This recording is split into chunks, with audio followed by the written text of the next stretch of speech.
এবার বাংলায় বিজেপির টিকিটে কারা কারা ভোটে দাঁড়াচ্ছেন, শুভেন্দুর বিধায়কদের নিয়ে বৈঠকে ঠিক হলো স্ট্র্যাটেজি। ত্রিপুরার প্রাক্তন মুখ্যমন্ত্রী তথা বাংলার বিজেপি পর্যবেক্ষক বিপ্লব দেব বলেই দিলেন, আমার কুণ্ডলিতে হার লেখা নেই। এদিন তার এই হুঙ্কারে স্পষ্ট হয়ে গেল 2026-এ জিততে কোমর বেঁধে নামতে চলেছে গেরুয়া শিবির।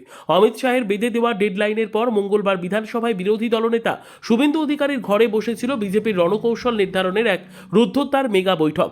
একদিকে শাহের এপ্রিলে নতুন সরকার গড়ার হুঁশিয়ারি, অন্যদিকে বিধানসভার অন্দরে বর্তমান বিধায়কদের নিয়ে শুভেন্দুর এই টানটান বৈঠক বঙ্গ রাজনীতির পারদ কার্যত এক ধাক্কায় অনেকটাই বাড়িয়ে দিয়েছে। বৈঠকের পর সবচেয়ে বড় প্রশ্ন ছিল, বর্তমান বিধায়কদের ভাগ্য কি নির্ধারিত হয়ে গেল? অগ্নিমিত্রা পালের বক্তব্যে কিন্তু একটা প্রচ্ছন্ন ইঙ্গিত মিলেছে। তিনি সাফ জানিয়েছেন, এদিন টিকিট বন্টন নিয়ে কোনো চূড়ান্ত আলোচনা না হলেও স্পষ্ট করে দেওয়া হয়েছে যে পার্টির পরিকল্পনায় শেষ কথা। এমনও হতে পারে যে বর্তমান অনেক বিধায়ক আগামী নির্বাচনে টিকিট পাবেন না, আবার অনেক নতুন মুখ উঠে আসবে। সেক্ষেত্রে দলের নির্দেশ মেনে পুরনো বিধায়কদের কাজ হবে নতুন প্রার্থীদের জিতিয়ে আনা, অর্থাৎ ব্যক্তি স্বার্থ সরিয়ে রেখে টিম গেম এর ওপরই জোর দিচ্ছে বিজেপির হাইকমান্ড।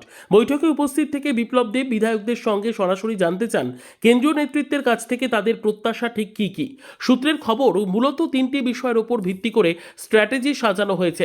প্রথমত, তৃণমূলের বিরুদ্ধে ওঠা দুর্নীতির ইস্যুগুলোকে বুথ স্তর পর্যন্ত পৌঁছে দেওয়া। দ্বিতীয়ত, অমিত শাহের দেওয়া টার্গেট পূরণে কেন্দ্রীয় নেতাদের আরও ঘন ঘন বঙ্গ সফর। তৃতীয়ত, বর্তমান বিধায়ক এবং নতুন সম্ভাব্য প্রার্থীদের মধ্যে সমন্বয় রক্ষা করা। সম্প্রতি তামিলনাড়ু সফরে গিয়েও অমিত শাহ পশ্চিমবঙ্গের প্রসঙ্গ টেনে এনেছেন।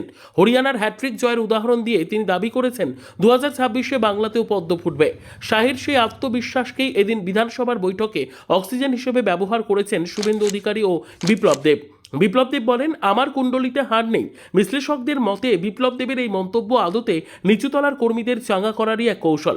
সব মিলিয়ে পশ্চিমবঙ্গ বিধানসভা নির্বাচনের ডঙ্কা বাজার অনেক আগেই কোমর বেঁধে নেমে পড়েছে বিজেপি। টিকিট পাওয়া বা না পাওয়া এখন গৌণ। গেরুয়া শিবিরের মূল লক্ষ্য একটাই, অমিত শাহের দেওয়া লক্ষ্যমাত্রা পূরণ করে নবান্ন দখল। এখন দেখার শুভেন্দুর এই ব্লুপ্রিন্ট ভোটের ময়দানে কতটা কার্যকরী হয়। Bureau report, digital news Bangla.